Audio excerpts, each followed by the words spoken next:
Well, greetings and salutations, everybody. Welcome to the best damn movie-related show on the planet Earth, the John Campea Show podcast, coming from right here in my quaint little studio. I'm, of course, your host, John Campea. I'm joined in studio today by Ray Ora. Hey, everyone. Jonathan Voico. Hello. It's Chris Carr Friday. Hello. Friday. Chris is here. And most importantly, you guys are here. Thank you so much for being here and make this little show part of your day. And here's how the show's going to go.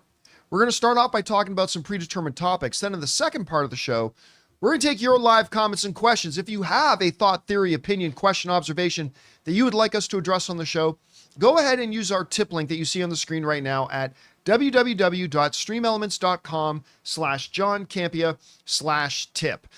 If your question is something we deem appropriate to be addressed on the show, we'll address it. And here's the good news about this tip link.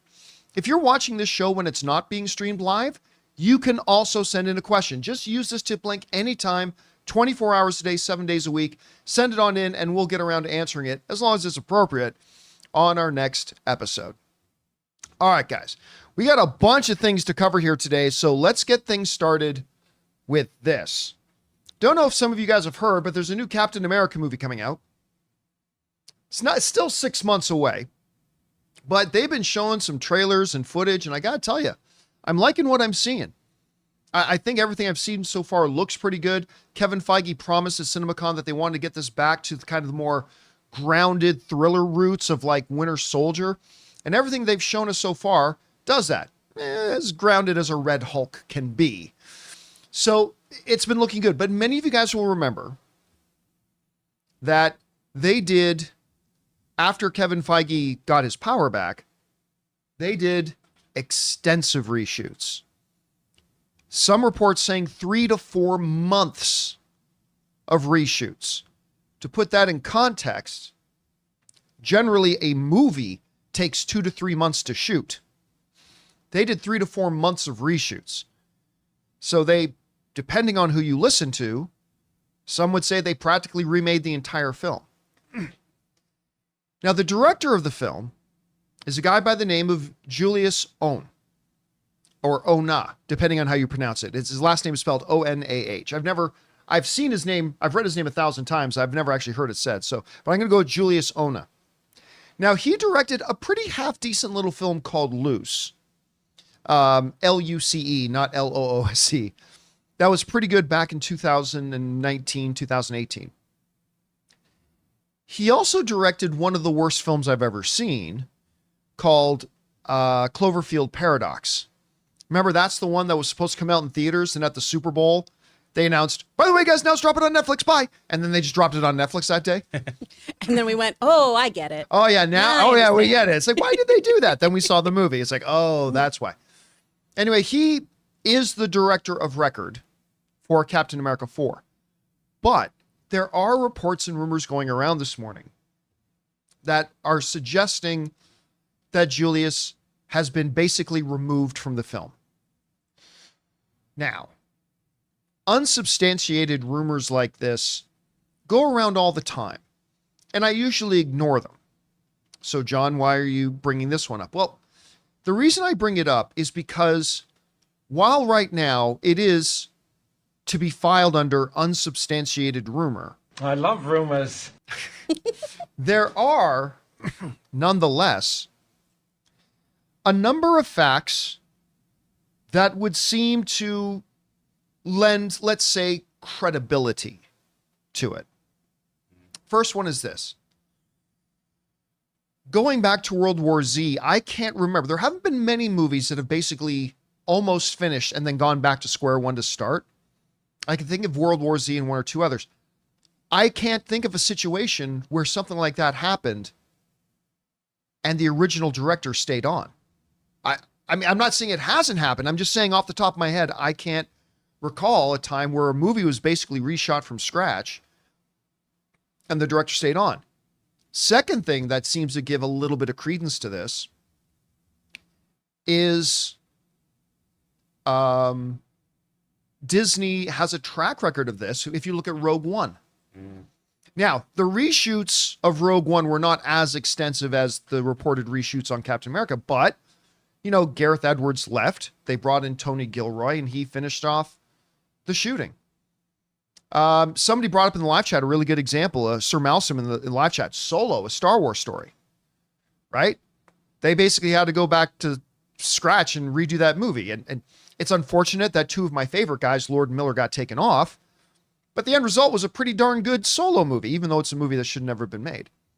So when you take into consideration the fact that I can't personally think of a film that basically had to go back to square one and reshoot where the director stayed on, and Disney itself has a track record of when that has to happen, they kind of put somebody else in the director's chair, and understanding that Captain America 4, Brave New World, Whole New Order, whatever it is they want to call it this week, the concept that they have done that much reshooting,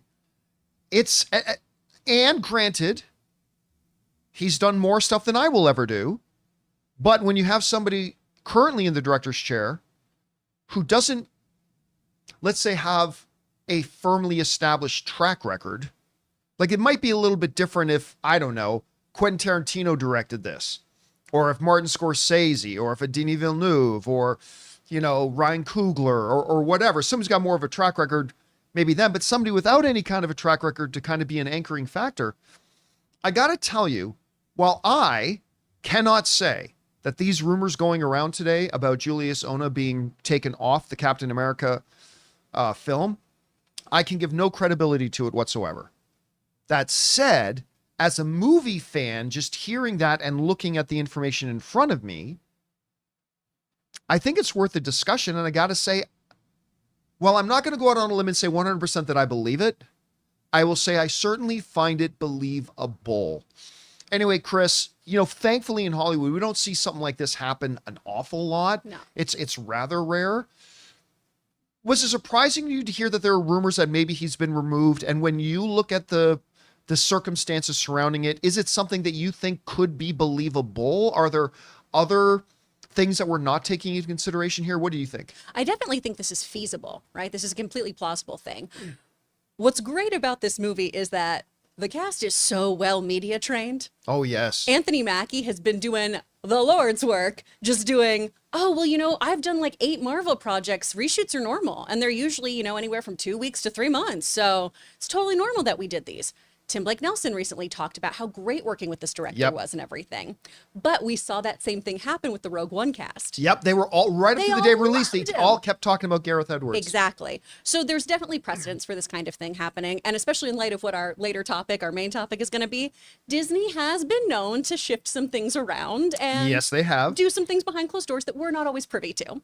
So I definitely think this is a kind of where there's smoke, there's fire situation, but obviously we need more information to come out to absolutely say this is 100% happening. Does it mean anything, and I ask this honestly, does it mean anything that, Ray, correct me if I'm wrong, but when they talked about Captain America at CinemaCon, Anthony Mackie came out, but the director of the film did not, or at Comic-Con, Anthony Mackie came out to talk about Captain America, but the director did not. And they do quite often bring out the directors. Yeah. I mean, is that anything, or is that reading too much into it, do you think? I think that's something. I mean, I don't know about you, Ray, but Ryan Coogler came out to talk about Ironheart and all kinds of stuff at D23. I just feel like you would probably have your director present. I mean, they had a bunch of directors come out during their presentation at CinemaCon, even for like Mufasa. They had a they had Sean Levy come out to talk about Deadpool and all that kind of stuff. I did find it kind of strange that he wasn't there. I don't even, did anyone come up during CinemaCon, or did they just show us a sizzle reel? Anthony Mackie came out. Oh yeah, okay, with Kevin. If I'm remembering it correctly, but I think I remember Anthony Mackie coming out. I will need to verify this, but in the chat they said that the director had COVID during Comic-Con. Oh, okay. So that could Which would be convenient. Yeah. What did he have during CinemaCon? And D23. Again, yes, that's the other one. He's had COVID for 9 months. He got pregnant with COVID. He got pregnant with COVID. It's a very bad case. That new strain is a mother. Again, not trying to talk anybody into believing the rumor. I'm just saying, I think there's enough there that we should not be surprised if we find out this is true. Because remember, at the end of the day, Kevin Feige is about, look what happened when we were under Bob Chapek, and I didn't have my authority and my power to go in and do as much, and we had our budgets limited and all this, and we were being rushed, putting out good product. Because here's the thing. Somebody said to me the other day, Chris, like, with basically reshooting Captain America 4, they almost guarantee the movie can't make a profit. Because by the end of the day, it's going to be a very, very, very expensive film, considering they basically shot it twice. Mm-hmm. That might be true. I still think it can make money. But if you're playing checkers, you think about how much money this movie will make. If you're Kevin Feige and you're playing chess, you think about, we put out a bad Ant-Man and the Wasp Quantumania film, and we think that hurt our films that came out afterwards. We're not just trying to make money with this film. We got to make sure we put out good product so our other films coming out can possibly make money. Mm-hmm. And what do you think about that? Oh, I absolutely think he's doing that. I think it is a chess game, because what everyone keeps saying about this movie, and I know we've been burned before, I know this gets brought up with Marvel a ton, is this is setting the tone for this next phase, whatever that means. This film in particular, though, we keep being told this is setting up our new threats. This is setting up the actual new order of how the Avengers and everything is going to pan out. So even if this movie doesn't make a huge profit, you need this as a linchpin in the films to follow. You know, I had my source at Marvel who was telling me they very much considered doing a WB with this and making this a big old tax write-off and just scrapping the whole project. I'm assuming this is before the reshoots? This is before the reshoots. And then they reshot everything. They seem very happy with this product. But that's also me hearing stuff from Marvel executives. So, guys, question is for you. What do you think about this? There are whispers and rumors going around that maybe the director for Captain America 4 has been removed from the project. There's nothing there to substantiate that, but the circumstances make it semi-believable, at least. I don't know. Whatever you guys think about this, jump down to the comment section below and let us know your thoughts. All right. With that down, guys, let's move on to this. Last night, Alien Romulus came out.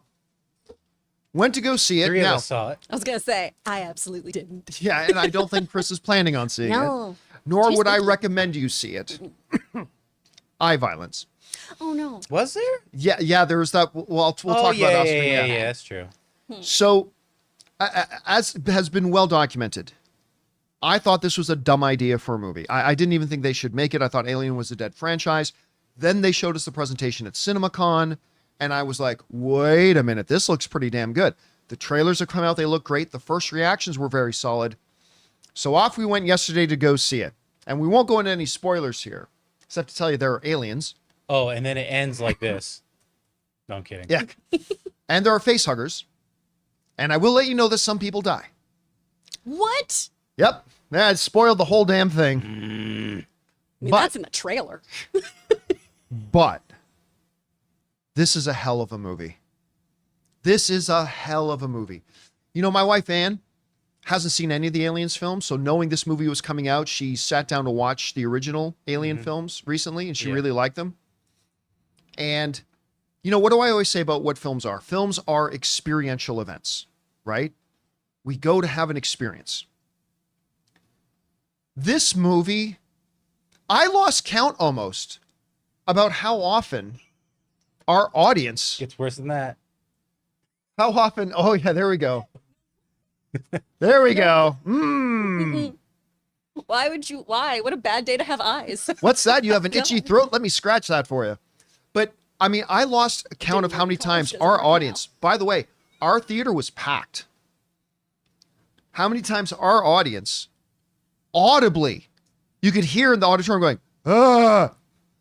or, or like all that kind of stuff. By the way, the Batman in the live chat put in a $50 thank you. just super chat Damn. badge just to be supportive. Thank you, Batman. Appreciate that, man. At any rate. Oh yeah, there's definitely jump scares in there that I'm just like, Oh, God. But you know what? It's not just the jump scares. They went back and really married the original Alien with Aliens. Yep. And what Fede Alvarez, he's got like a North Korean director's mindset that he knows how to craft atmosphere. And the atmosphere in this movie will kill you. It's not just the things jumping out. It's the things slowly emerging from the shadows. There's something that happens in the third act of the film, and I'm not going to say what it was, But you got a character in the foreground, and very slowly something from the background starts to emerge out of the mist. And the whole audience in my theater was like, ah! Like it was just, so it's the jump scares. Yes, they're great. But it's also the atmosphere, the tone, the practical effects were used brilliantly. When they had to switch to CGI, it looked flawless. The performances were fantastic, particularly Kaylee Spaney in the lead. And I forget the name of the actor who played Andy. Dude, Johnson, something John. Can you look that up for me? Yeah. Yeah, him who played. The actor He who was played, yeah. fantastic. wow, he David killed that Johnson. role. So David Johnson. it fits in beautifully with all the Alien lore. It plays a little bit like the best of hits a bit, but they used it well. They used all the best of things from other films really well and made it fit into the movie. I like the overall, I like the characters. I loved the tension. For me, you know how Alien is really more of a horror movie? Aliens is more of an action movie, even though they're both action horror. I think this one leans a little bit more horror than action to me. But I think it's a very good fun horror. Oh, like yes. none of it like I took home with me, but in the theater it's such a good time. I think this is one of my favorite movies of the year.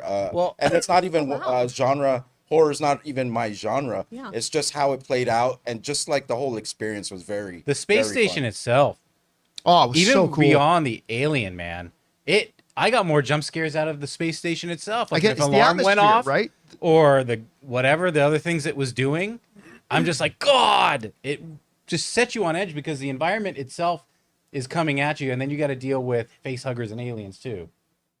And by the way, I remember some people asking before the movie came out, and I wondered a little bit too. It's like, why does the cast have to be so young? When you see the movie, it narratively totally makes sense. Yeah. Right. It actually, you needed the characters to be young characters for it to make sense narratively.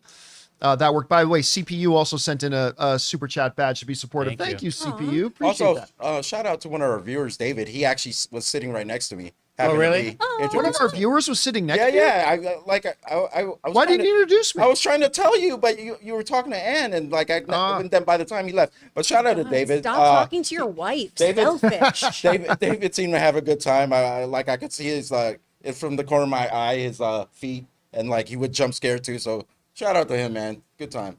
Again, I don't want to go into any details, but there's some great callbacks. Yeah. Again, when there's action, it's great. There's stuff they do with the alien acid blood in this that is really creative. I'm like, ah, like it just freaking you out. And I will say there was one perished character that when they perished, I literally went like this in the theater. I was like, but yes, every movie's got to approve. have one of You have those, to have right? Waco one proves this person. death. You have to have one person who you're rooting for their death. That makes sense. Is there a post-credit scene or anything? Oh, you know what? I didn't stick around, Okay. but I even loved how it did go to the credits. Even that was like tension filled. Ooh. Yeah, Okay.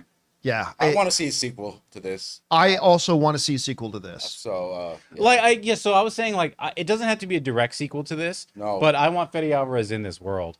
As a Yeah. matter of fact, I even told you, John, I was like, man, if they were ever to reshoot something like Empire Strikes Back, Ooh. there were scenes in this that I'm like, this is like the Vader Luke Skywalker. It felt scene. very, like Ooh. visually, it felt very similar. and- Yeah, That's I would cool. love to see Fede in Star Wars. And to reiterate, And his cinematographer. David Johnson, who plays Andy, the android in this film, he was so great at playing this character. It was like the breakout actor, I think, from this movie for me. Yeah, his performance had a lasting effect. Like I even thought about it after, just because he was, I don't know, it was just a good performance. I thought. And I'll say this too, going into it, there were some audiences that saw it like in Australia early. And I heard from some people saying, and in some of the early reactions saying, there's something they do in the third act that I'm not sure if it works for me or not. I instantly recognized what that thing was. Okay. You got to tell me after. And you know what it is. yeah, I said the same thing. But Yeah. it actually does work, but I was in the moment like, does this work? Yeah. Like it Oh, okay, seems like a okay. weird thing at first. Okay. And I totally get why it didn't work for some people. But it worked for me. It worked for me. Man, I had a lot of fun with this movie. I highly recommend you check. Again, it's an experience. Are you going in and getting Shakespeare? No. Are you getting new layers of mythology to the aliens? No. Quite frankly, I think trying to add new layers to the mythology is what kind of ruined Aliens. Like when they started bringing in the engineers and all that kind of stuff, I actually think that's where Aliens started to lose its way. When you it try to lost its identity. It's just like Predator. When you try to explain yourself, it's like, no, Yeah. stop explaining it. And Let's also do this. And also, for anyone who hasn't seen any of the old Alien movies, this is a good movie to start off with. I think you don't have to go into this. I really- agree. You're going to get more out of it if you did see at least the first two Aliens movies. Okay. But don't prevent yourself from going to see it if Right. you haven't seen it. I think you can go in perfectly good and have a good time. Anyway, guys, question is for you. How many of you guys went to go see it? I hear it's tracking for over $40 million opening weekend. For those of you who saw it, what did you think about it? Did you enjoy it? Did it let you down? Are you excited for a sequel? Whatever you guys think, jump down to the comment section below and let us know your thoughts. All right, guys. With that down, let's move on to this, shall we? You know, it's unfortunately we have found ourselves in a situation a number of times recently that we've had to talk about movies that are bombing. Borderlands, obviously, is not doing so good. I think so far it's made like $15 million. Oof. They spent 20 million or 30 million just on the marketing of the movie. So this is going to be a huge thing.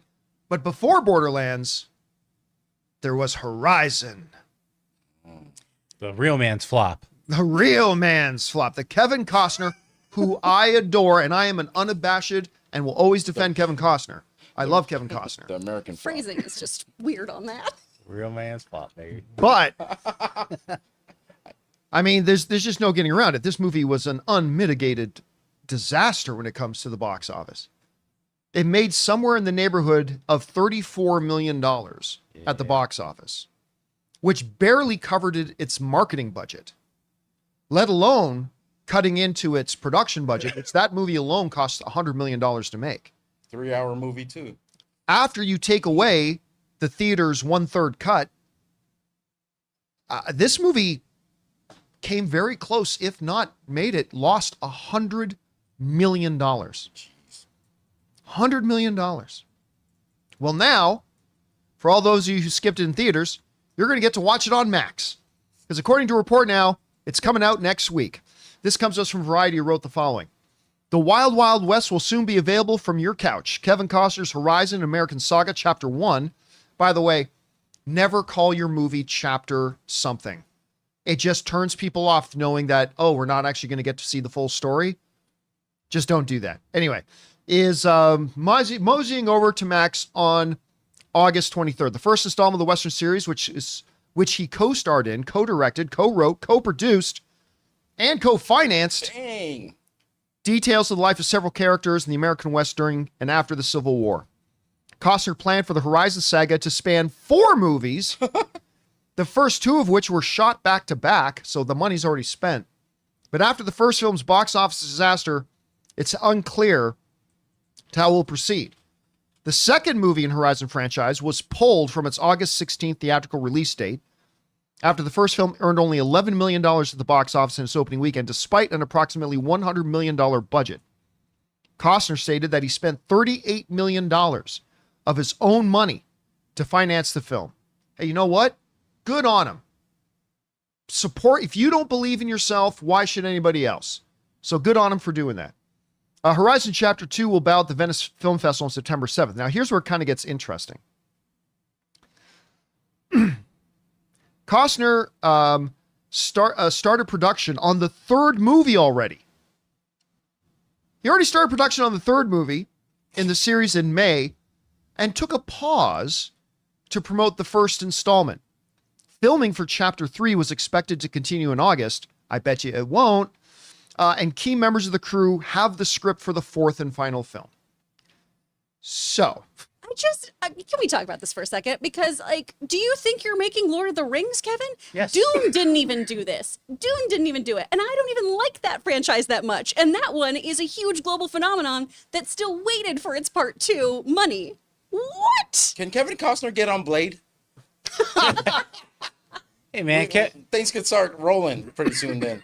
Kevin Put up Costner, man, he's $40 keeping the million film of his industry own money to alive. get Blade That's going. true. I mean, he believes in his product. Good for him. I mean, and look, there is don't, something very American horizon to believing in yourself and believing in your own product. The third movie is never going to get made. I mean, they may have already started shooting it, but who's going to give Kevin Costner more money? The second film will make less money than the first film did. And again, remember, I am not speaking to the quality of the film. I am not speaking to the quality of the film. I'm speaking about the cold, hard results. And nobody is going to say, yeah, Kev, here's another 40 million to finish off shooting part 3. I'm sure we'll get our money back. It's going to go down as one of the biggest disasters in Hollywood history. And at the end of the day, if you're Kevin Costner, all that should matter to him is he proud of the films he made? At the end of the day, for him, that's all that should matter. Of course, it'd be nice to have that $40 million back in your bank account, but as long as he's proud of the films he's made, this is a passion project for him. And I maybe there's some hope that when this goes on to streaming and then there's all the people that skipped it and maybe they watch it, maybe they really like it, maybe that few or whatever trickle in to watch the second one in theater, but that's not going to be enough, I think, to actually turn the tide of this. Yeah, no, it won't happen. franchise. Like, it's getting its premiere at the Venice Film Festival. I don't believe it's going to get distributed.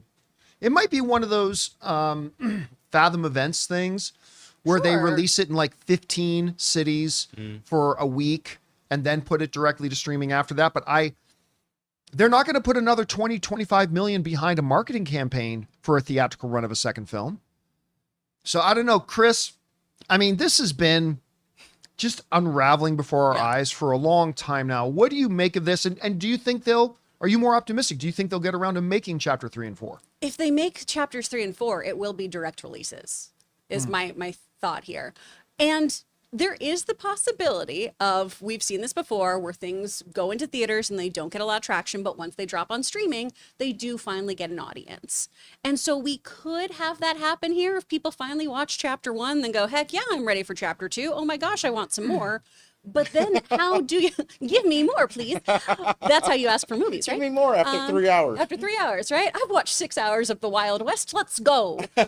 maybe though, I would watch Tombstone on a loop. I love that movie. So maybe there's some hope here. I just don't understand how you recoup any of those costs. There's no world, in my opinion, where this makes any money, And that, unfortunately, is the other aspect of the entertainment industry. Yes, we want to be entertained. Yes, we do want new original stories. Oh my gosh, I love Westerns, and I wish they did have some kind of resurgence in theaters.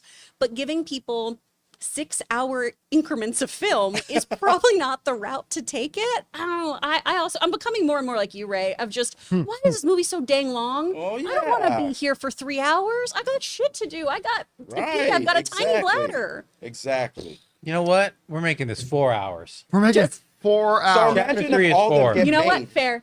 I shouldn't have complained. Yeah. That's 12 I'm so hours sorry, of Kevin. of film.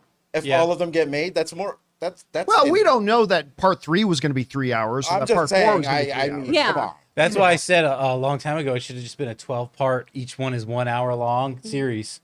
Yeah. That would have been great. Anyway, guys, question is for you. What do you think about this? Did you see Horizon? If so, what did you think of it? Were you at least interested? Will you check out the 3-hour Kevin Costner film on streaming when it comes? Do you think they'll get around to making number 3? Is there a reality where this can get all turned around and this can become a profitable franchise? Whatever you guys think, jump down to the comment section below and let us know your thoughts. All right, guys. With that down, we still got to talk about a couple things, including picking up on a conversation from yesterday.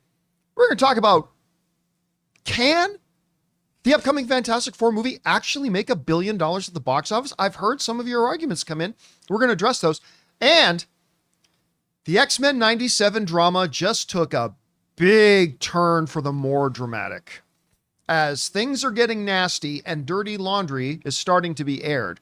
We're going to talk about those things and a few things more, but before we do, we're going to take a quick second to thank one of the sponsors of today's episode of the John Campea Show podcast, our friends at Miracle Made.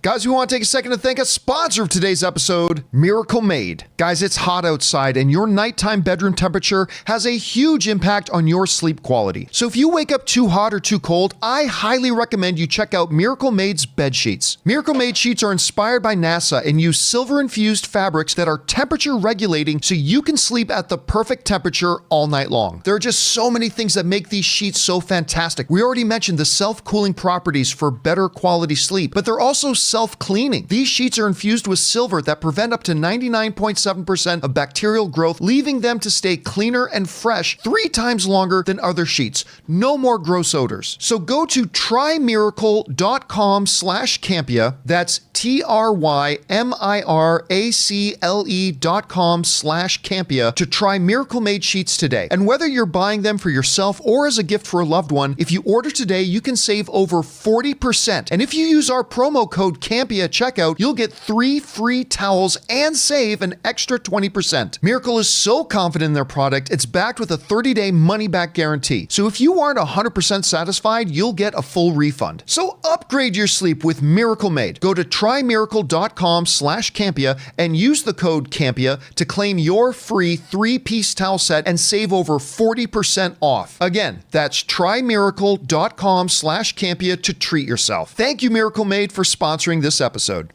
And thank you to our friends at Miracle Made for sponsoring today's episode. All right, guys, with that all down, let's move on to this, shall we?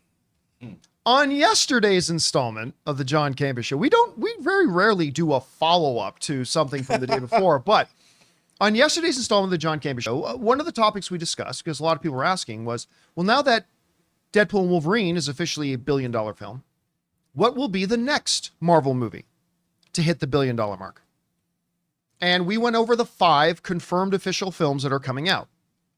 Captain America, Brave New World, Fantastic Four, Thunderbolts, Then the Doomsday, Avengers. Secret Wars. Yeah. And I said, we're not going to have another billion-dollar film until we get to Doomsday. And I went through the reasons why. I mean, I hope we do. And I think they can all be big successes. I think they can all be big hits, big successes. But I don't see Captain America, Thunderbolts, or Fantastic Four joining the billion-dollar club. To which I got more pushback Yeah. For something we haven't even seen a trailer for. than when I said I think Doom should kill Tony's daughter. I got less pushback Imagine that. when I suggested Damn. that That's cold, chat. Oh, we don't mess around here.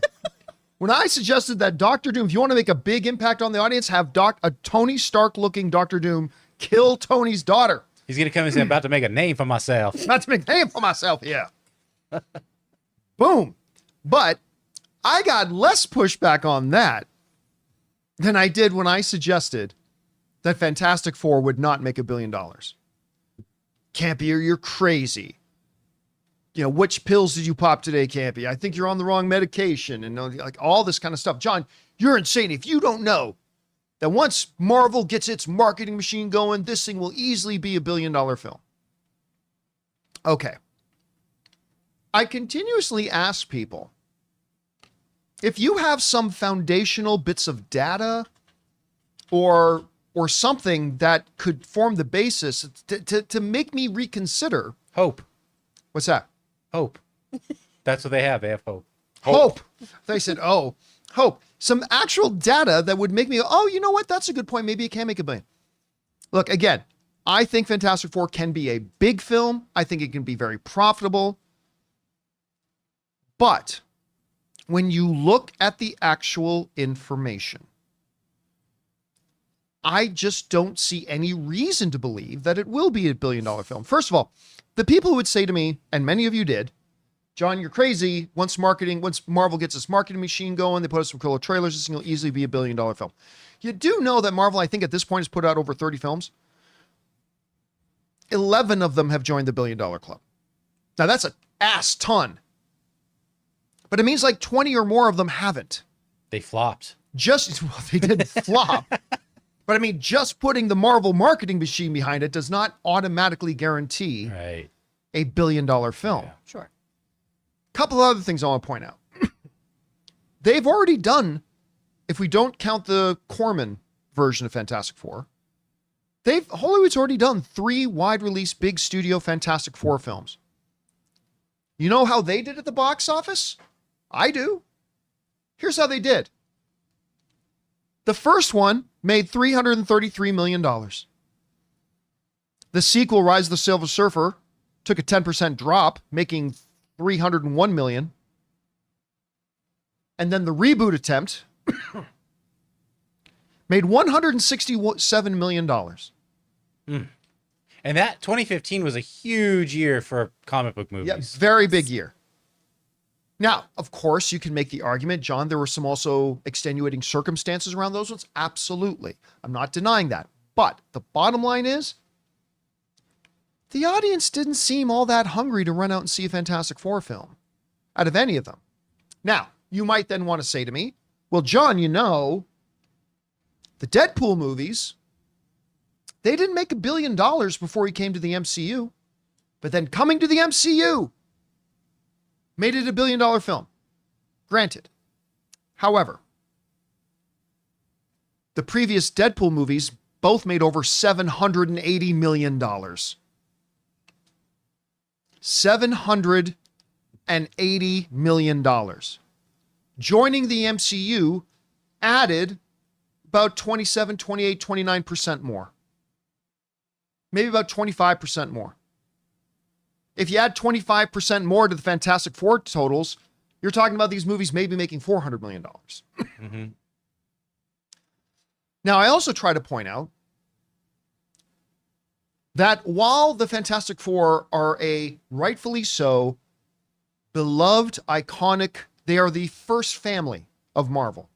They are the first superhero team in comics. The reality is today, ain't nobody reads it. And I pointed out, back when I was at AMC, they actually canceled the Fantastic Four comics because of low readership. Now, since I said that, I've had a few people wrongly write into me and say, no, John, you don't understand. They canceled it because of the movie stuff and this, No. I remember John Schnepp and I covered the story of Fantastic Four getting canceled. We went over the sale numbers. Yeah.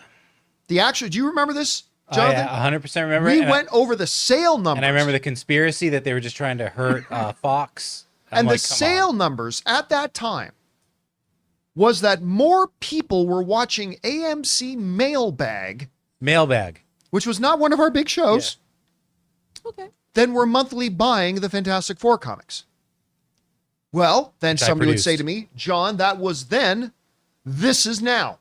Fantastic Four is way more popular. I had a couple people tell me this overnight.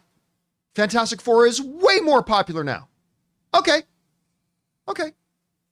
So surely then, if we go to the comic book sales charts, surely we're going to see Fantastic Four somewhere in the top 5, right? Let's take a look. A brand new series just about Doctor Doom. It's at the number 1 spot. Mm-hmm. Ultimate Spider-Man, Amazing Spider-Man, Transformers number 8, that's nowhere in the top 10.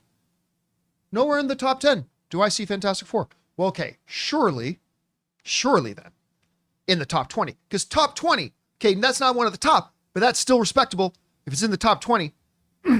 Well, what do we got? We got Blood Hunt, Fall of the House of X, Justice League versus Godzilla versus Kong, Blood Hunt 2, Ultimate Black Panther, Deadpool 2, Venom Separation Anxiety, Cobra Commander number 5. What's the name of that song? Mambo number 5. That's all I can hear in my head now. And Cobra Commander number 5. Avengers 14 and X-Men Forever number 3. Okay, fine. It's not in the top 20, but it'll be in the top 30, right? I mean, that's still, wait. Energon Universe 2024 special number 1. Before we get any Fantastic Four, Venom, more Blood Hunt, Avengers Twilight. Avengers Twilight, boy. But none of us really read comics. I mean, come on. Well, I None mean, of us are then really- surely. But I know. Wait a minute. Let me keep going. Okay. Surely it'll be in the top 40.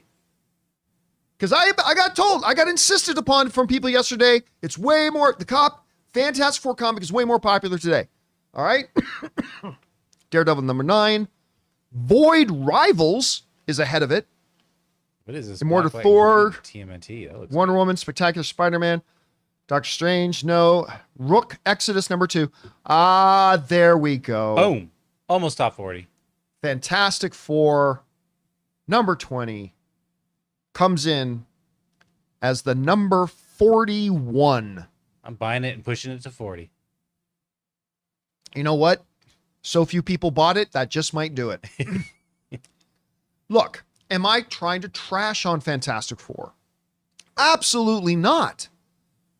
I'm simply making the case here that to expect that a brand new property in the MCU that is a very old property and has not even been cared that much about, even by the hardcore comic fans for a number of years, and that has had 3 feature-length films that have all done badly and come with a pre-existing bad taste in the moviegoers' mouths, I just think it's maybe a bit naive to think that this movie's going to make $1 billion. Now, am I saying it's impossible for it to make $1 billion?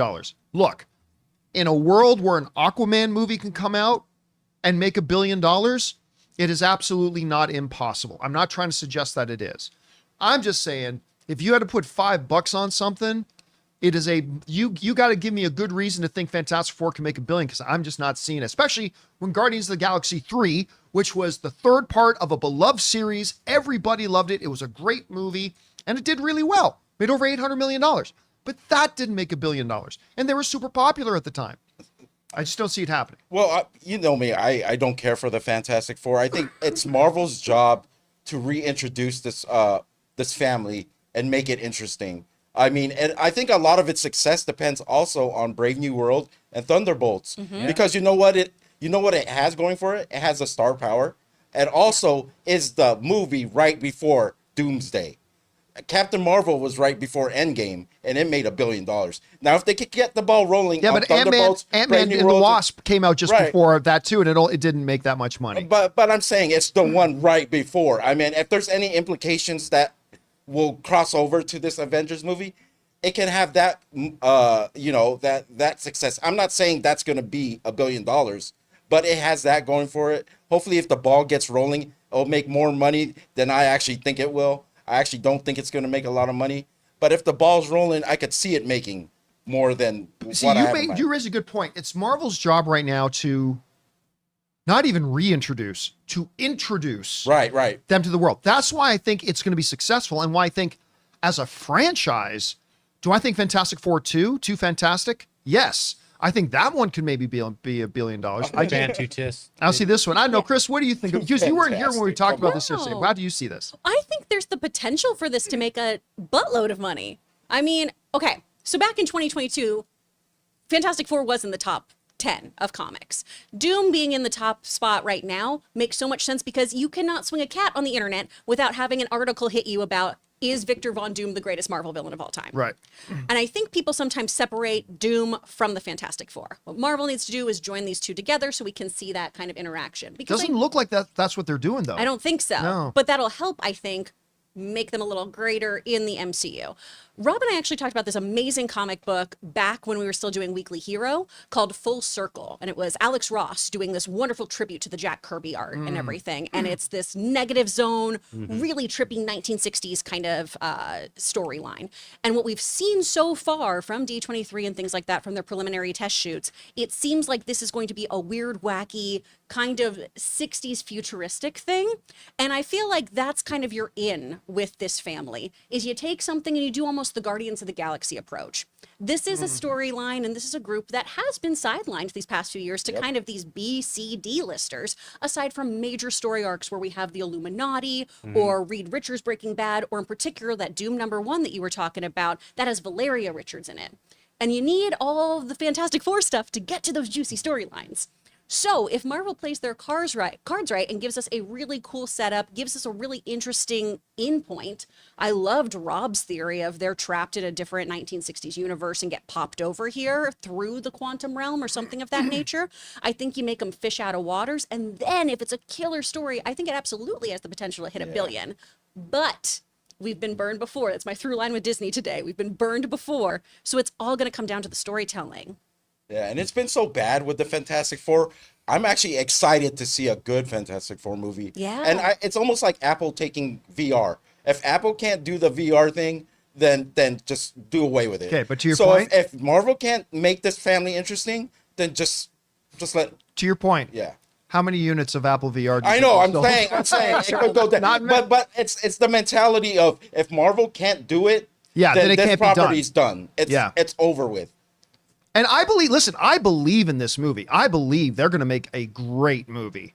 Kevin Feige has an absolute deep-rooted love for the Fantastic Four in his heart. He's been wanting to do this movie for a long, long time. So again, I see this movie being a big hit. I can see him making $700 million, $800 million. I'm there at 8. Listen, guys, 2/3 of the Marvel films have not been billion-dollar films. So just because it's a Marvel film doesn't make it a billion-dollar film. And I just don't see anything to lead me to believe that it will be. Now, here's the biggest opportunity I think Fantastic Four has to join the billion-dollar club. It has to have a run like Inside Out 2.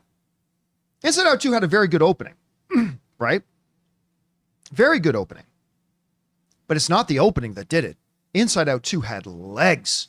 To put it, to give you some comparison here, Deadpool and Wolverine is the #1 opening weekend of the year. I think it was $211 million. Mm. That's a hell of a lot more than Inside Out 2 had at $150 million. But Inside Out 2 is going to end up making $500 million more in the box office. Why? Well, because parents could take their kids back to see it 7 and 8 times. Can't really do that with Deadpool and Wolverine. But legs.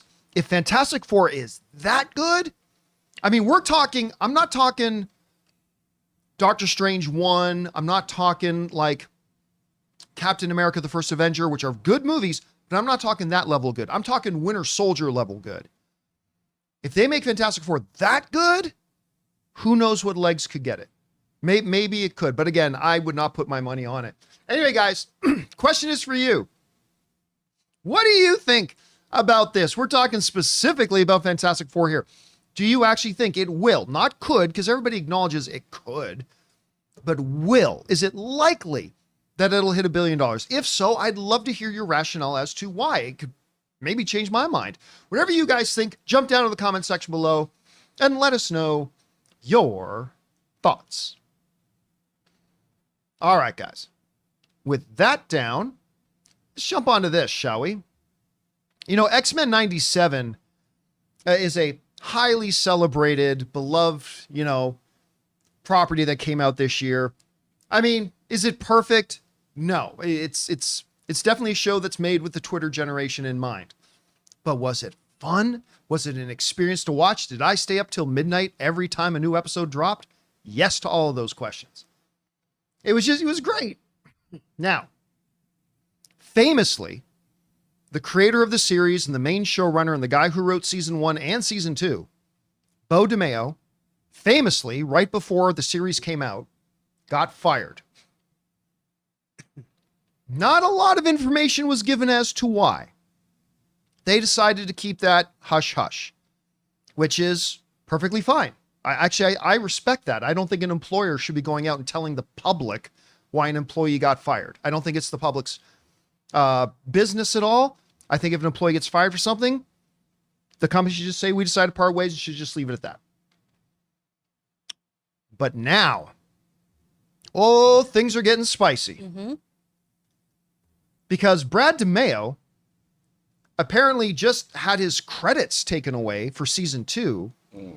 And he's saying that Marvel took away his credits because he posted a gay pride post on his social media, to which Disney is denying it. But now it looks like Brad, who did such a marvelous job on season 1 of X-Men 97, Brad apparently has pushed Disney into a corner. Bo? Oh, did I say Brad? Yeah. Bo. No worries. DeMeo. You know, I'm thinking of Brad. Bird. Weintraub, the Marvel president of MCU. Sorry, okay. because I got to bring him up again a little bit later too. So, Bo has pushed Disney into a corner now where they've got to say something. Like I don't think employers should be talking about why employees got fired. But if a former employee is going to come out and start saying stuff, maybe you got to respond. Now, this comes to us from the folks over at Variety. They wrote this. I'm going to read this a little bit at length because it's worth noting. Marvel Studios has issued an official statement saying that X-Men 97 creator and head writer Bo DeMeo was fired from the series in March of 2024 for egregious misconduct. The studio released a statement shortly after DeMeo posted on several social media accounts, claiming that he was stripped of writing credits for the show's second season because of a gay pride post he shared on social media. Mr. DeMeo was terminated in March of 2024 following an internal investigation, the studio said in a statement. Given the egregious nature of the findings, we severed ties with him immediately, and he has no further affiliation with Marvel. Again, I respect that they're not airing the dirty laundry. I respect that they're not saying, here's everything that guy did, because that's none of our business. They're just putting that out there. A source, again, this is Variety now, a source with knowledge of the investigation said evidence was discovered of sexual misconduct and that DeMeo repeatedly violated his termination agreement, which led to the removal of his credits for season 2. So, it sounds like when they fired him, they made an agreement. Hey, you don't do this, this, this, and this. We'll keep your credits for everything else and all that kind of stuff. Oh, okay. Well, apparently, according to this source of Variety, after making that agreement, Bo DeMeo decided to violate the agreement. Now, the specifics of what those violations were, nobody is saying. And again, none of our business. That's fine. It has to be something bad, though, because I would think the WGA would get involved here. You can't, I mean, if the guy wrote season 2, you cannot take his credits away saying and pretend he didn't write season 2. Well, the thing is that he has a Disney Plus account, and so that's I was specifically gonna bring states the you can terms of remove- service? Service. Yeah, so I'm sorry, you got to go with Disney Plus. Man. Sorry, Brad. Bo. No, we get to call you Brad now because in Yeah. our terms of service, we get to call you whatever we want. Ha ha! So they got him. By the way, do you remember I brought this up? When we saw that X-Men 97 got nominated for Best Animated Series, I brought up the question. I said, hey, what do you think? Do you think they'll actually let him be at the award show? And this came up here in the article as well, because I said, hey, you know, since it's nominated, do you think they'll let Bo DeMeo be there, considering he's the showrunner of the show? The show was nominated by the Primetime Creative Emmy Awards for Best Animated Program on August 12th. DeMeo tweeted that the studio, quote unquote, has not reached out to arrange my attendance to the Emmys for the show I created. Look, on the one hand, I don't care if you're not working together anymore. If he created the show and the show's going to win, I mean, it's not going to win, but let's be real, it's not going to win. But if were it to win, the creator of the show and the showrunner of the season should be up there on the stage accepting the award. At the same time, when Disney says, we did an investigation and we found egregious misconduct, and sources at Variety are saying it was sexual misconduct, it was like a loss of... Okay, one half of my brain says, if the guy's the creator, showrunner, he should be on stage. The other half of me is, no, if this guy's a sexual predator, by the way, nobody said he is, I'm just saying. But if there's egregious sexual misconduct, you cannot allow that guy on stage. Again, I'm not picking sides here because I wasn't a fly on the wall. I only know what they're writing.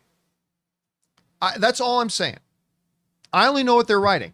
But if you're an employer and some guy did something that was so bad, you got to put in a public statement that we discovered evidence of egregious sexual misconduct, you can't let him come on stage with you at an awards ceremony. So I don't know, Chris, I don't think we've heard the last of this. No. It sounds like everybody's just loading their weapons right now. Oh, yeah. What do you think of the situation so far, and where do you see it going? Well, it's going to court because he's lawyered up. He has Brian Friedman as his attorney, and Brian Friedman has dealt with numerous Disney firings. And so this is absolutely going to have a day in court, and we are going to see this get very, very messy.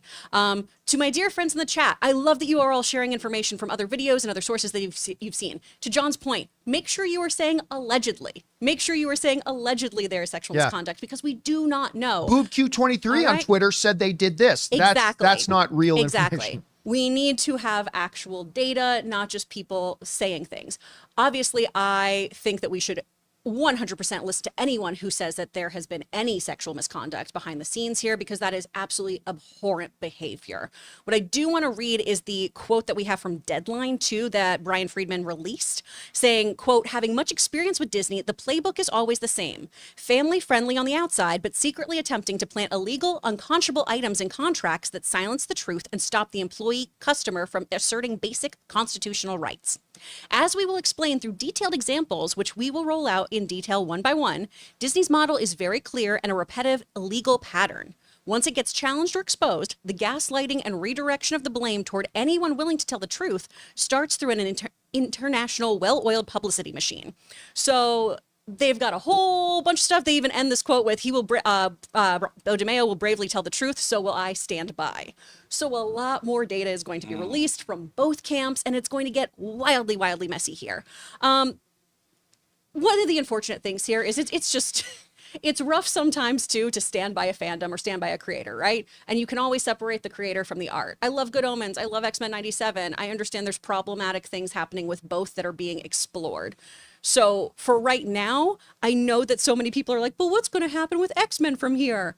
They have hired another writer to take over from season 3. That was well established, or another showrunner. But right now, I think the thing to keep in mind is if anyone was treated in this egregious manner, that should be the focus, because no one should have to have any kind of toxic work environment. And that seems to be something that's really going around and getting exposed lately. Again, with Good Omens, again, with Umbrella Academy, all kinds of stuff. And you just hope that behind the scenes, the shows that you love are treating people with respect. And we're going to find out which way this all went, because if Bo is completely and utterly not in the wrong here, I absolutely want him to get his credits. I absolutely want him to be on stage for the 100%, Emmys. right. Because 100%. that's ridiculous. If he did do these things that he is accused of, then I wouldn't want to celebrate the work. I understand that he did it. I understand that he created, but any creator who makes people feel less than or objectified is problematic and shouldn't get to have a spotlight put on them when they've made people feel so incredibly inappropriate. Whether we find out that's Disney or Bo, either way, I'll feel the same of that's wrong to do. By the way, Jeff Schneider of the Inch Schneider, who of course been on our show many times, will be on our show again. He's reporting, I'm not going to go into the details, but he's reporting the stuff that he claims he's uncovered of what it is that Disney found. Yeah. And I was reading that. it's not pretty. No. Oh boy. We're just going to say, I'm just going to leave it at that it's not pretty. I highly encourage you, go check out Jeff's stuff. Anyway, guys, question is for you.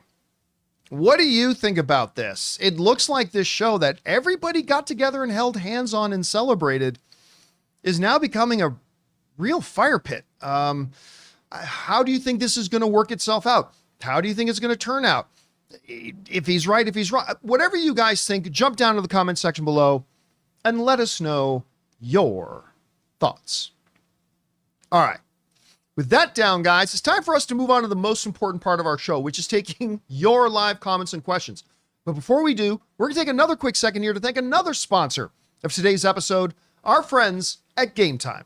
Guys, we want to take a second to thank a sponsor of today's video, Gametime. My wife Ann and I love going to events, whether they're comedy shows, concerts, an LA Lakers game. I mean, just the other night we went to go see Ronnie Chang and it was awesome. We love having these new experiences and new memories. And our sponsor Gametime makes getting tickets for concerts and events faster and easier, even if you don't buy tickets right away. Because prices on the Gametime app actually go down the closer you get to the show start time. With killer last minute deals, all-in prices, views from your seat, and their lowest price guarantee, Gametime takes the guesswork out of buying event tickets. I couldn't believe how easy and most importantly, intuitively, the entire app works. Finding the event I was looking for couldn't have been easier. The way it lays out the map of the venue, letting you know exactly where the seats are that you're looking for, and how easy the process was to choose and buy those tickets. So don't worry if you think you're too late to get tickets to that big event you and your friend want to go to. They have last minute deals. Save up to 60% off buying last minute for sports, concerts, comedy, theater, whatever. So guys, take the guesswork out of buying concert tickets with Gametime. Download the Gametime app, create an account, and use the code CAMPEA for $20 off your first purchase. Terms apply.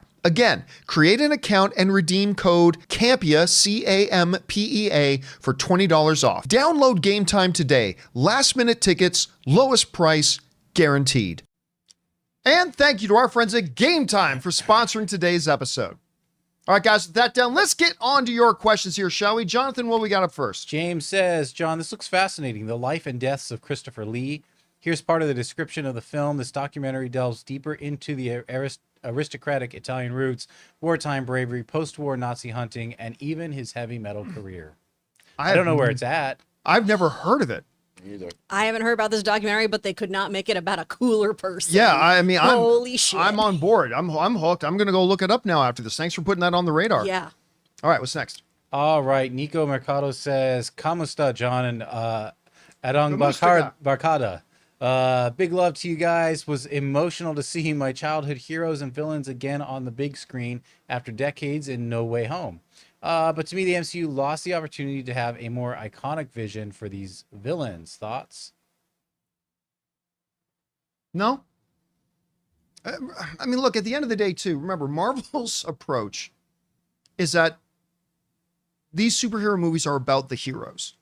That's always been their approach. The hero movies are about the heroes. And I thought they did a very good job with the... Actually, I thought they did more than a good job with the villains in that one. I can't think of any time... Like, I don't think No Way Home is the best of the Spider-Man movies. But I mean, I never thought at any point watching No Way Home that, oh, they're really missing an opportunity with doing this with this character. I don't know. Chris, how did you feel about it? I mean, not really. I feel like they corrected a few missteps. I really love Dr. Connors, so I wish there was more with that character. But I'm also kind of an Amazing Spider-Man apologist, so I understand my own bias. All right, what's next? Okay, we got Taco says, what are the chances that Loki, God of Stories, the version we see at the end of Loki Season 2, makes an appearance in either Secret Wars or Doomsday? If Loki was to make another appearance, I think that would be the time to do it. It doesn't fit in at all with the comic book storyline. But there's been a theory out there that maybe Loki replaces the role of the Beyonder, and all that kind of stuff in it. Look, I'm going to say this. I think there are definitely narrative paths that they can take to seamlessly fit Loki into that story. I don't think they're going to do it, but it's definitely there as a possibility. All right, what's next? Dennis says, I'm super excited for Avengers Doomsday, and I think casting RDJ opens up some... Oh, we read that one. That was good. Can we...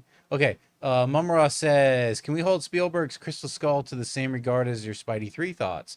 Just make a good movie with Venom. I agree. Just make a good movie with Aliens. Going off that, can we say it's a second bad day at the office for Spielberg without the asterisk? Here's the funny thing to me about Indiana Jones and the Kingdom of the Crystal Skull. And I've always said this. I think it's a bad Indiana Jones movie. But if you take away the term Indiana Jones and said it was, you know, Dr. Reichner's Adventures in the Jungle, the movie.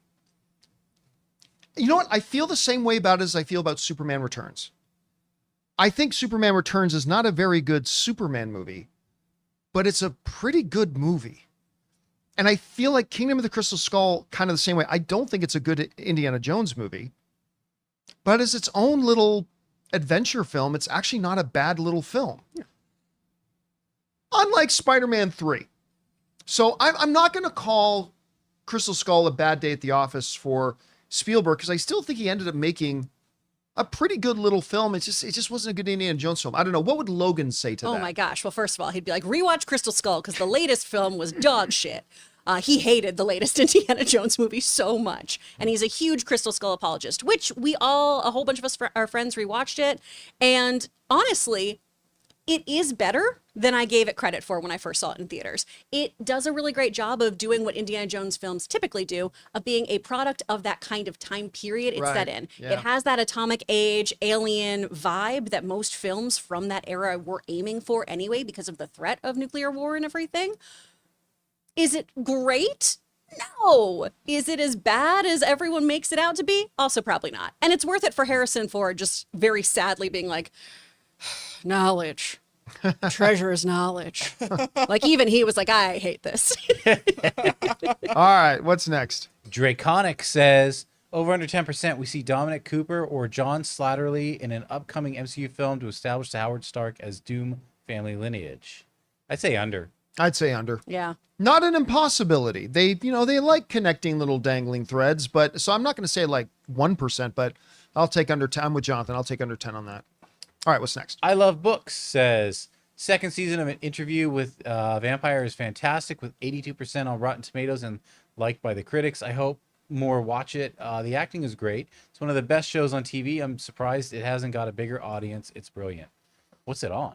It's AMC Plus. Yeah, but I heard that it's moving to Netflix. Oh, good. I think that's what I heard. Oh, Is that the fun. movie- It's Okay. got to get a bigger audience. Listen, for sure. I've answered this 20 times already. Have not seen it. Never even knew where to watch it. My wife wants to see it. I'm curious to see it. I've heard good things. 82 isn't the best score, but it's good. That's solid. So Yeah. I'll look forward to watching it. Absolutely. Have you watched any of it? No, my friends are super into it. Apparently, it's really good and very horny. That's all I know. That's all I need to hear. Yeah. All right. Sign up, What's man. next? Let's see. Julia Goodwin says, I'm super excited for the new Looney Tune film, The Day the Earth Blew Up. Finally got a US-Canada distributor. Hopefully it'll be a full release instead of a limited run. Can't say that I'm excited about it because I've never even heard of it. Yeah. Has anybody in the room heard of it? No, that's No, news but I to did me. watch one of the newer Looney Tunes episodes on I think one of the Disney channels, and I was like, this thing isn't bad. So I don't know.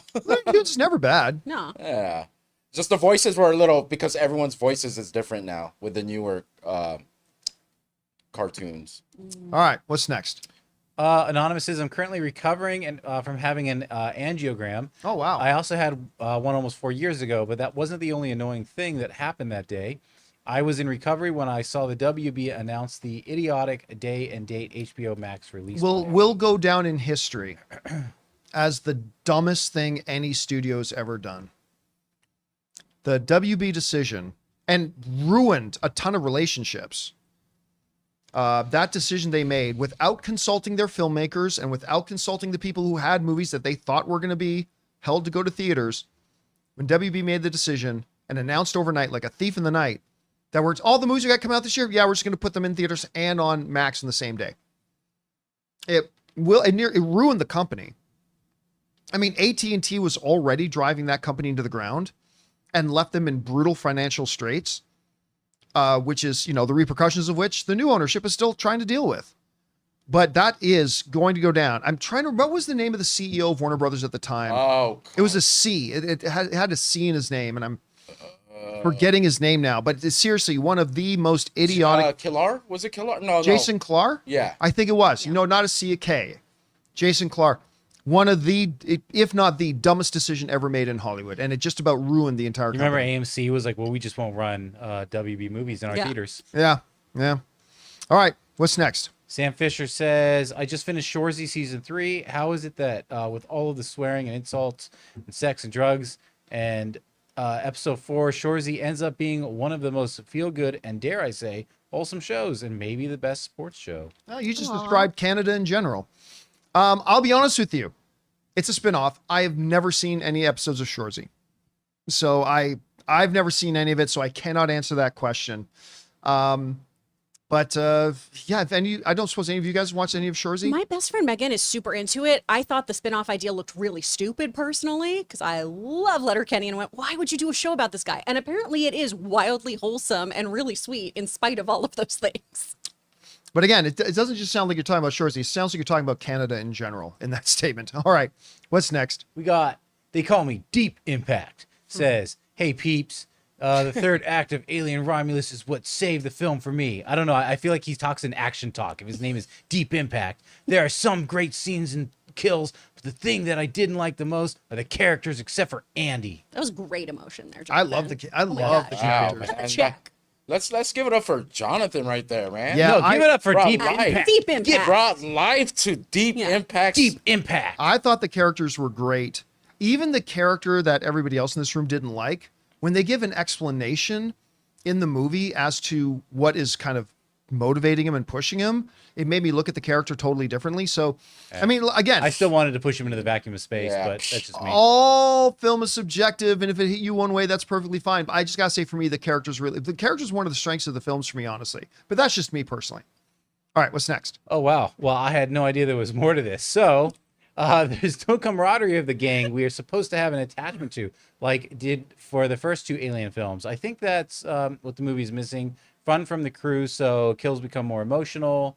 Bill Paxton's character was a scared jerk in Aliens, but I felt for him when he died. I wish, I like this movie more, but the lack of joyful chemistry between the characters is what ultimately didn't do it for me. It's that. Listen, what they did not want to have, what Fede Alvarez did not want, was a comedic relief character in this movie. It worked perfectly in Aliens.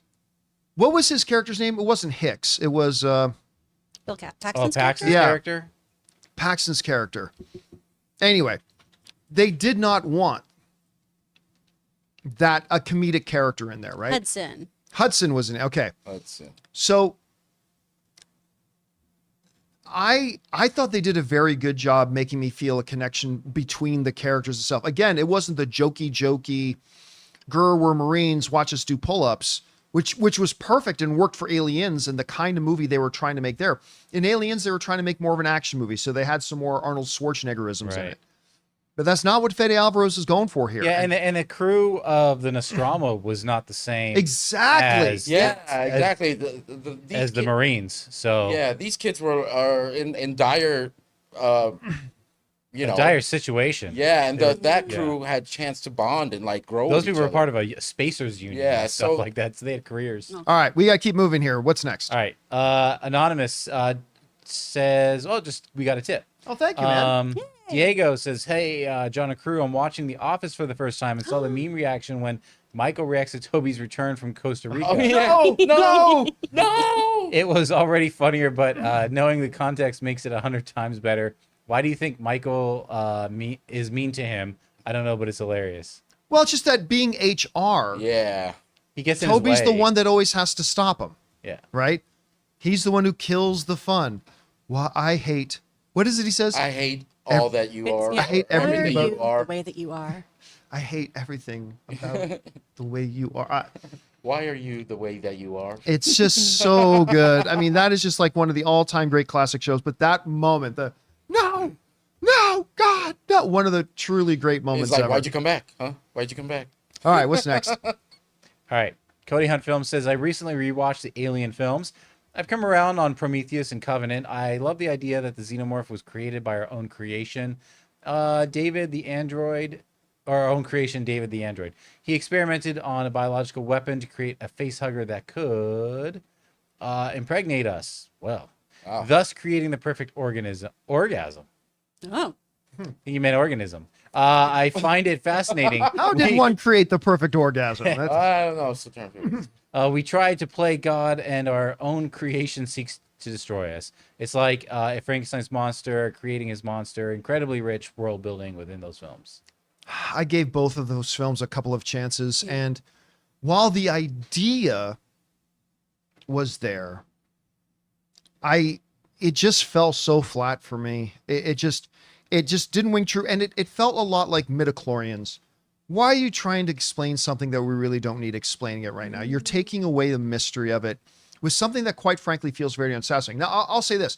The opening scene of Prometheus, where the engineers land on Earth and they leave the one guy who disintegrates his own body so his DNA can become the basis for the human race and all that kind of... Yeah. That's all pretty cool and interesting. But honestly, other than that, it just felt like high-level concept, low-level execution, and it just didn't work. How did you feel about those movies? Prometheus was the first Alien movie I saw. Oh. Oh, really? And so for me, it was just, oh, okay, so this is setting up this world for me, da da da da da da. So I didn't have as many issues with it. Once I saw the Alien movie, there was that kind of, oh, I wish I knew less. Right. I love just going, oh shit, there's an alien and it's gonna impregnate people and do stuff. What? Yeah, I felt like Prometheus didn't even make sense because it was like they hadn't created the aliens yet, but yet there were like statues of the aliens, and it was just like, wait, what came from? I don't get what's going on. That's why I loved it, because it didn't make sense.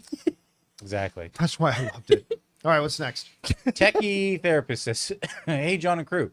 Longtime viewer, first time tipper. My wife and I watched The Terminal for the first time. I must say we did enjoy it. Not the top 5 best Spielberg movies, but we like it. 7 out of 10 for us. Yeah. Too high. Yeah. Come on. They got on the Ray boat. We got a Rain and 7. boat. We got a We got a 7. We're leaving the port. We're leaving the port. If we can have somebody write in to say they like Prometheus, we're allowed to have somebody write in and say they like The Terminal. Oh, God. I'm glad you liked it. I want everybody to like every movie they watch. And, hey, Ray likes it. Yeah, I mean, so you're in good company. and Spielberg's made some of the greatest movies. It can't be in the top 5. But you liked it. That's all that matters to me. I don't care if it's in top 5 or not. All right, what's next? John Connor. Seen Alien Romulus with a buddy of mine. Both agree the movie captured the aesthetic and atmosphere of Alien franchise. The practical sets, xenomorphs were amazing, and OMG visually stunning. Those VFX shots of space were chef's kiss. Oh, dude, listen, every time, that's the first thing you mentioned, Jonathan, about it was like, we won't say what it was, but there's an effect they do in space and orbit around this planet. And like, again, the practical effects were gorgeous. The CGI, borderline perfection. I mean, they just, but the most important thing is it was all built around a really thrilling story. And I'm glad you and your buddy liked it, man. All right, what's next? We got Don't You Blame the Movies says, I know they aren't as big in the US, but I'm really looking forward to the new Wallace and Gromit film coming to Netflix. I would have loved a theatrical release, but Were Rabbit didn't exactly light up the box office, but I just am happy we're getting new stuff.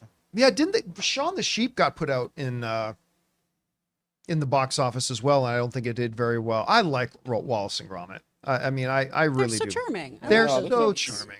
I mean, they're never going to be, to me, on the level of like certain Pixar films or anything like that, but they're just, you know what they are? They're a warm bowl of soup. They just feel nice. Yeah, I they're like them. cozy. They're good. All right, what's next? Leo from France tips $20. Oh, thank you, Leo. Hi, John. First time tipper, long time viewer. Thank you so much. The John Campea Show is a staple for me and helps me through grieving the loss of my wife 4 years ago. I'm so I'm sorry. so sorry to hear that. Just rewatched Avengers Infinity War and Endgame, and I did not realize how emotional Endgame was. I cried the whole third act. Thanks for all you do. Well, thank you so much. I appreciate you sending that in. And yeah, listen, I'll tell you what. Look, I still don't like Endgame as much. I mean, I definitely like it a lot, but I don't like it as much as a lot of people do. I think when everybody thinks of Endgame, they think of the third act and On Your Left and the portal scene, and which is fabulous. I had some issues with the first half of the film, but whatever. I am constantly amazed how often I go back to some of the old MCU films, like Civil War or Infinity War or whatever. Just how good they are.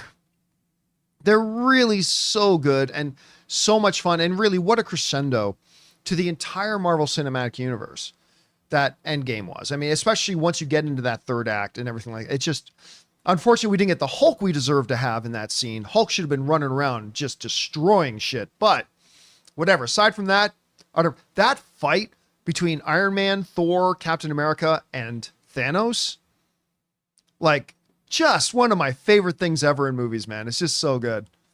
All right, what's next? Amin says, okay, John, how scary is Romulus? I'm not a horror guy, specifically when it comes to jump scares and stuff. Sci-fi horror is a bit different, I think, and I was fine watching the 2 original Alien films. So will I be able to get through this one? Yeah. Yes. You're good. Yes. I think it's a scary film. Yeah. I think it's a legit horror. I think it's with jump scares and ambiance, fear, and all that kind of stuff. But if you can get through the first 2 Alien films, I think you'll have no problem with Alien 3 or Alien Romulus. All right, what's next? CPU with a $50 tip. Oh my God! Whoa. Thank you, CPU. Hi, John and crew. I'm still in the hospital with RDY playing a villain, Doom. What other actor or actress would you like to take on the role of a villain? I would love to see The Rock do a true villain. A villain, like in like a comic book movie, or Yeah. Well, we've already kind of seen Chris Evans as a villain in that absolutely horrible movie he did with Ryan Gosling. Yep. What was that one? Gray Man. Gray Man. Gray Man. Oh God, that movie was so bad. But we have seen Chris Evans kind of play a bad guy there, and he wasn't bad as a bad guy. Knives Out as well. Who? Knives Knives Out. Out. Knives Out. Yep. Oh God, he was so good in Knives Out. Who else? Tough. Throw Tom Hanks in there. Make him an actual bad guy. Paul Rudd. Yeah. Be Make unlikable, Paul freaking Rudd. Paul Rudd awful. I Yeah. love that. Yeah, make me hate you. It feels impossible. Paul Rudd as the bad guy.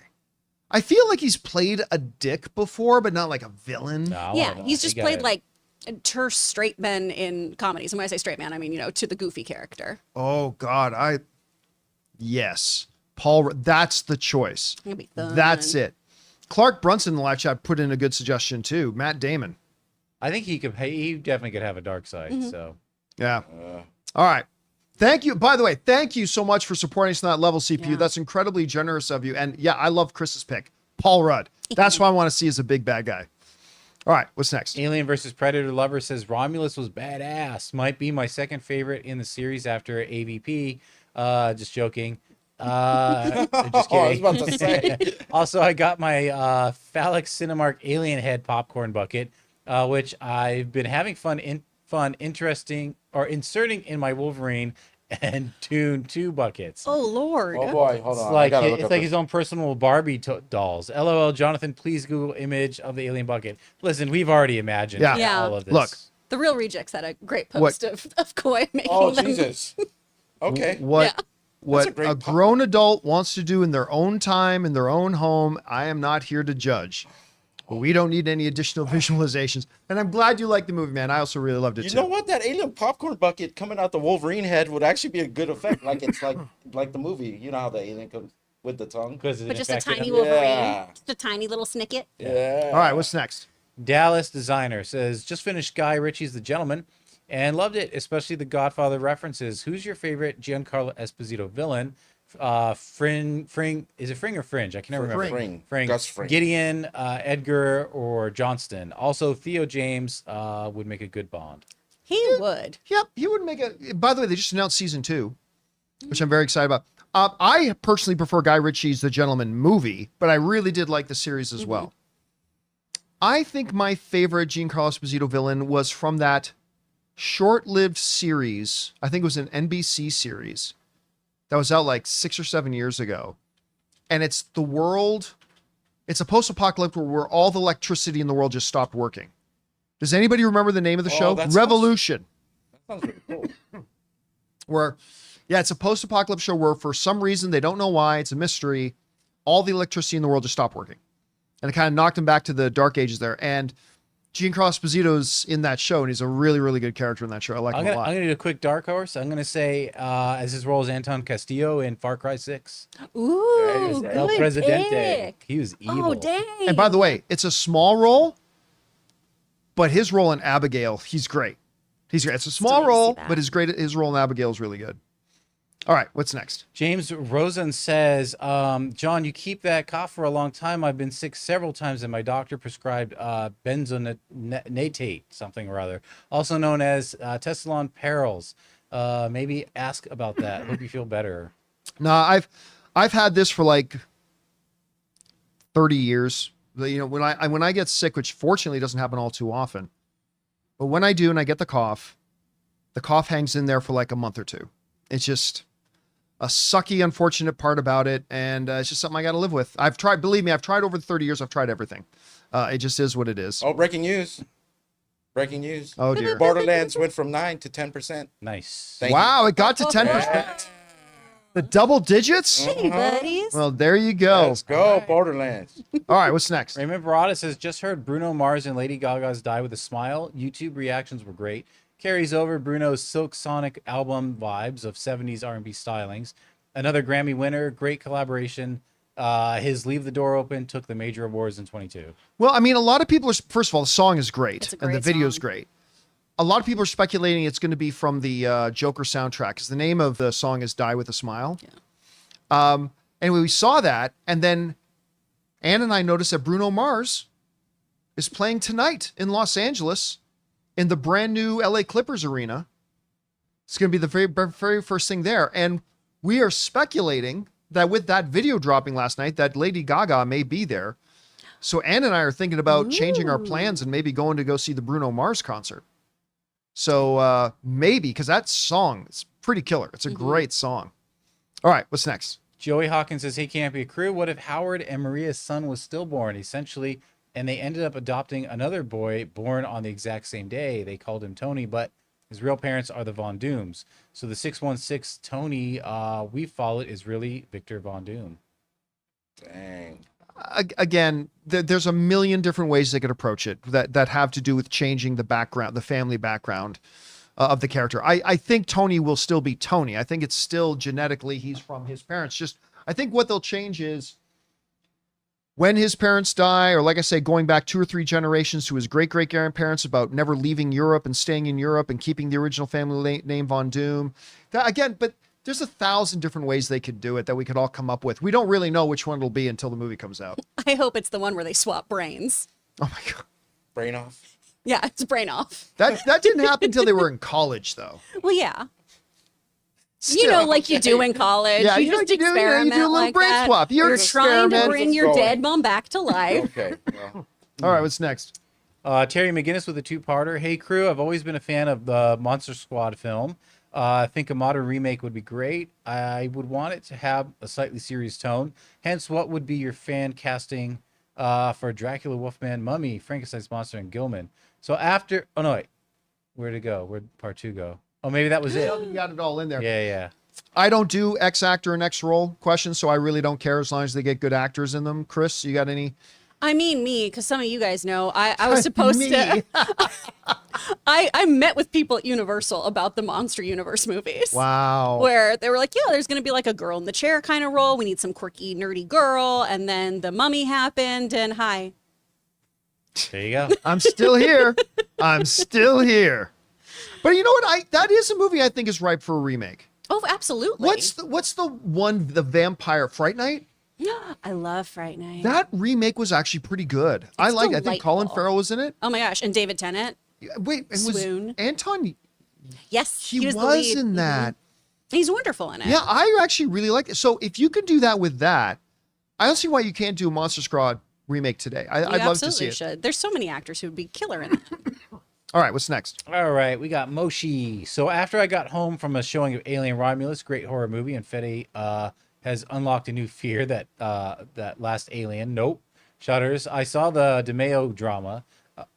His piggybacking on the wrongful death suit is utterly disgusting and disgraceful. But how is that? They're totally different things taking place at totally different times. What are you talking about? Like, is he's trying to? So what you're saying is, oh, this happened with Disney and this wrongful death, and then he's like, oh, now's my chance to strike. I'll get a lawyer really quick in 24 hours and again, bring up this issue. if that's it, let me reiterate something I brought up yesterday. And now everybody knows what I think. Disney can go fuck itself. If Disneyland burned to the ground tomorrow, I would drive there so I can piss on its charred remains. So that's my thoughts of Disneyland and Disney World and all that kind of stuff. But while everybody has been rushing to report on this terms of service thing, 90% of all the YouTube, and I talked about this yesterday, 90% of all the YouTube videos are all leaving out one big major piece of information that nobody's talking about. The restaurant in question that poisoned that woman is not owned or operated by Disney. It's not their restaurant. They have nothing to do with operating that restaurant. Nothing that Disney did contributed to that woman getting fed allergens, which the restaurant assured her was not in the food. It's not Disney's restaurant. Again, the equivalency here we talked about yesterday is if you rent out your house on Airbnb and then somebody kills somebody in your house that you rented it out to, you are not held liable for that unless you knew that the person you rented your house out to was a murderer. Then you can also be liable. Again, I just don't see, and again, I would love to see Disneyland and Disney World all burned to the ground. But I'm going to get mad at the things that are actually worth being mad at. Disney just rented a piece of property out to a restaurant so they could run their business. Disney had nothing to do with the death of that lady. It just is what it is. And everybody's quick to talk about how they're trying to use the terms of service of Disney Plus to get them, out of a court thing. And that's ridiculous. And it'll never work in court. It'll never work in court. It's absolutely ridiculous. But everybody seems to be glossing over this tiny little detail that Disney did not own or operate that restaurant. A lot of the others are calling it a Disney restaurant. It's not a Disney restaurant. You got to be very, very clear on that. So anyway, it is what it is. All right, what's next? Dakota W says, "Hey John, with Xavier name dropped in the Marvels, what would you think the likelihood of Charles already being cast in the MCU?" 0. Yeah, from that, nothing. Yeah. From a mention. Yeah, 0. Absolute 0 chance right now. Thank you for saying All right. cast. What? Thank you for saying cast. Casted is one of my weird pet peeves. I'm sorry, guys. I know tense-wise it makes sense, but it just makes my skin crawl. When did I say cast? When it said casted on here, and you said cast. Oh yeah. So No. thank you. You're welcome. All right. what's Anonymous says, "Well, as I said to the doctor in the hospital after I came runner-up in the Tri-State Amateur Lard Eating Contest, you can't say I didn't try. I don't get the higher RT score, but jackpot. Is second to Madam Web as my worst movie of the year. So it's That's so the bad. new John Cena Aquafina movie that I thought the trailer looked pretty cute, Yeah. but I've not watched it. I didn't know it came out until this morning when I heard from some people who saw it. And what is the Rotten Tomato score right now for On Jackpot? It's 36%. 36. Because I just saw it, or 33 here. Yeah, I'm not hearing good things about it, which is too bad 34. because I like Aquafina. I love John Cena. Simu Liu, good Canadian kid. Simu Liu's in it. But I might have to take a pass on it. Everybody's saying pretty bad things. I know this happens a lot where two movies come out that have very similar plots around the same time, but there's a movie about this already basically on Hulu with Jake Johnson that he wrote and stars in. I can't that's remember what right. it's called though. Where he's trying to stay alive. Yeah, and he can win a bunch of money. So it's just him who will win Huh, it. I totally forgot or about the people, I that. guess, who kill him. All right, Yeah. what's next? We got drop the thing here. Okay. We just did that one. This one. Joe Adonis says, "Hi John, Jonathan, Chris, and Ray. I just found out that Twisters is already available for streaming at home now after 3 weeks or 26 days since release. This is getting ridiculous. I think it's made most of its money though. Yeah. It's run.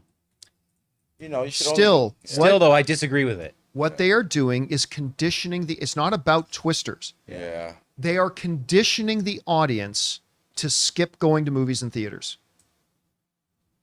I've said this for a long time, and I will continue to say it. When the movie industry is dead, when you go to its gravestone, it's not going to say died by streaming. Not at all. Streaming, it doesn't harm it at all. It's not going to say died by DVD. It's not going to say died by whatever. It's going to say death by suicide because they're killing themselves. They're killing themselves. Again, it's not really the point that Twister's already made most of its money, sure. But what they are doing is they are training the audience. They are conditioning the audience to understand, oh, I don't need to go see movies in theaters. I just got to wait a couple of weeks. Used to be waiting a couple of months. Now I just got to wait a couple of weeks. Like 21, 25, 28, 32 days. And if you don't think that's going to have a negative impact on movie going moving forward, which is where studios make their real money, you're naive. It is going to have an impact. and the movie industry is killing itself. They're literally, we're sitting there watching like a good friend getting hooked on drugs. We're just watching. I'm sitting here watching them deteriorate and killing themselves through self-inflicted wounds. They're fucking morons. And honestly, guys, it's getting to the point where I'm looking forward to retiring, because it's getting to the point that I'm going to have to no longer encourage people to go to the theaters to see movies anymore. Me, who movie theaters is church. It's my favorite experience. I was talking to my business manager the other day. I said, I'm getting dangerously close to stop recommending people go to the movies. Because if the movies industry doesn't give a shit if people go, why should I? I'm not there yet, but I'm getting there. And idiotic decisions like this, you're fucking fools. Idiotic decisions like this, these fucking fools making these moronic decisions that is killing the industry. If you're not going to care about the health of your industry, why should I? Anyway. Hey, the question was about Twisters, John. How come you just depressed the shit out of me? It should have been a happy answer. We're talking about Twisters. Sam Fisher, one thing you didn't bring up is that it also starring the 4 breakout stars, some of the top TV shows of the last 5 years. Plus, I highly recommend that FF run Super Retro 60s Explainer Episodic Sci-Fi. Super Retro 60s Explainer Episodic Sci-Fi. That's just fun to say. That is. That's Plus a the great body sentence. horror they're doing with Reed. Here's the thing. Historically speaking, putting big TV stars in movies does not equal success. I'm not saying that's the way it should be. I'm just saying that's the fact. Yep. Just grabbing big TV stars and throwing them in movies, historically speaking, has not, in general, equated to big movie success at all. So I can't really bring that into consideration on this one. All right, what's next? Anonymous says, hey, John and crew, thanks for everything you do. I wanted to ask what you thought of the Nick Cage playing John Madden announcement. Thanks to reading my message. Go Broncos. I just heard that last night. Yeah, they're going to do a John Madden movie and Oh, wow. Nick Cage. I only know there's a Madden game. I know nothing of this man. I'm sorry. Here's the thing. A friend of mine Sports. was the first one to let me know about this. And he had some other suggestions. Josh Brolin would have made a really good John Madden. Mm-hmm. And Holt McCallany, the guy from Mindhunter. Oh, he's great. Yeah. The dude from Mindhunter. Oh, man. The bigger cop with the gray hair and everything. Oh. He would have been a great John Madden. That guy needs to work so much more. What yeah, about what John did C. I just Reilly? see him in? No, definitely not John C. Reilly. But what did I just see that guy Colton? He was just a villain in something. Oh, I know where I just saw him. The Apple Plus Sci-Fi series Foundation. Foundation. Remember, he was the marshal who goes up to the Foundation, and that's right. But you're right. He should be in more. He's great. So good. All right, what's next? Well, he's got a few more things coming up. Good. So Anonymous says, hey, John and crew, thanks for everything you do. Want to ask what your thoughts are. Oh, no, we just did that. So we're on to members. Hi, John and crew. What are the chances of Wolverine showing up in Mufasa? Thanks explaining how Scar got his scar. That is a deep cut. That goes back to when the first trailers for Infinity War were coming out. And I remember we got a look at Thanos, and he has those 3 scars across his face, to which everybody said, confirmed, Wolverine's going to be in Infinity War. There's no other way he could have gotten 3 scars across his face. It had to be that. So, yeah, that would be a nice call out to that. All right, what's next? So Malmston says, Lady Gaga and Bruno Mars dropped a new song, Die With a Smile, for Joker 2. It sounds great. Will this marketing push crowds to theaters? By the way, I've not seen any official confirmation. It might be out there. I'm just saying I haven't seen it. I haven't seen any official confirmation saying that song is to Joker 2. We're all assuming that it is, and there might be official confirmation, but I haven't seen it. But yeah, no, I don't think the song will push people. I think anybody's going to see Joker is going to see Joker. All right, what's next? Fet's Hand says, happy Friday, crew. Could you ever see streaming shows go to a monthly or bi-weekly release to keep people from churning instead of week to week? Thanks for all good you do. Oh, if you went to a monthly release thing, everybody would just stop watching. Everybody would unsubscribe from your service. I know I would. I'm not going to watch a show if I can only watch 1 episode a month. Hell no. So you wouldn't be fighting churn. You'd be fighting customers. So no, I cannot see that happening whatsoever. What they got to do is make higher quality content, but then also properly spread out. Make sure when you got one premium piece of content ending that you're not that far away from another piece of premium content coming out. That's going to be the key. And you know how you can do that? Start making one season a year. Wild thought. Wild thought. All right, what's next? Who needs one season a year when you just have movies in theaters for 30 days? You just, it all works out. Real Life Entertainment says Whiplash coming back to theaters for the I can't believe it's been 10 years. Wow. 10-year anniversary. Very excited to see it in the big screen. The first time I saw it, I remember I had to literally pause the movie during the car crash scene. Definitely top 3 movies for me. 10 years? Has it been that long since Crumble to dust. JK won his Academy Award? And we all had to call our parents? Oh my God. 10 years. First of all, that's cool. That's come back to theaters. Have you seen that Shaun of the Dead is coming back to theaters too? Oh yeah. That I'm very excited about. And they're calling it the 20th anniversary? Isn't it It might be 25. I think it's 25? Because 25. at Comic-Con they had a Winchester bar that you could go to. Just And wow. I felt I'm so ancient. excited to see that again on the big screen. All right, just time for a couple more. What's All next? right. Dylan says, are you more hopeful for the future of Marvel Cinematic Universe or Star Wars? Probably Marvel. Marvel. They What am actually I more crossing my fingers hopeful for? Star Wars. But what do I actually think has more potential right now? Marvel, Yeah. unfortunately. Mm-hmm. I mean, maybe when I find out if they have any movies coming. Well, Skeleton Crew looks cute. I like Star Wars meets Yeah. Goonies. I think Skeleton That looks Crew great. looks great. It was my favorite trailer coming out of So excited about it. D23. Yeah. I think it looks wonderful. All right, what's next? Just real quick, guys, if you say I skipped a question, you can't just say I skipped a question. Like, you got to say who it Yeah. was. I have no idea who I Or skipped. don't tag me because I can't see them. So let me know, and then I'll look. All right. Mista says, happy Friday, John and crew. I can't wait for UFC 305. I think Adesanya is going to take it. Have a great weekend. I also think Stylebender's going to take it. Here's the thing. I'm skipping it.